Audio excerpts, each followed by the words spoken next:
For those who don't know, Victor Schauberger was to water what Nikola Tesla was to electricity. He was a recognized genius, known as the water wizard. But what was his wellspring and source of genius? This is what he had to say on the subject, and I quote, "Already, from earliest childhood, it was my deepest wish to understand nature, and through this come closer to the truth I could not find at school or church. I was repeatedly drawn to the forest, where I could watch the flow of water for hours on end without getting tired or irritable. At this time, I did not yet know the water is the bearer of life, or the source of what we call consciousness.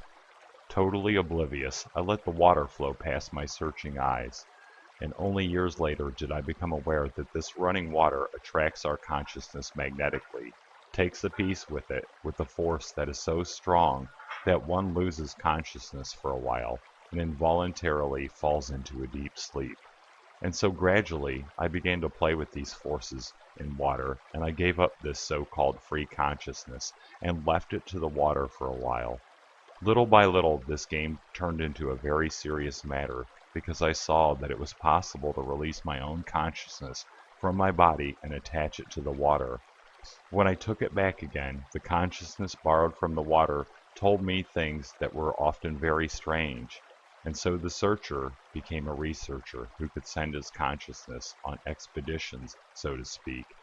And this way, I found out about things the rest of mankind has missed, because they do not know that people are able to send their free consciousness everywhere, even where the seeing eye cannot look.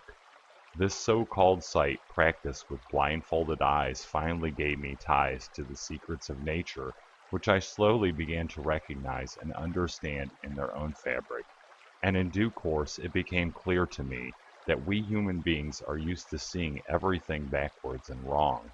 The biggest surprise, however, was that we human beings let our most valuable part drain off as useless, and from all the great intellectuality that flows through us, we retain only the crap.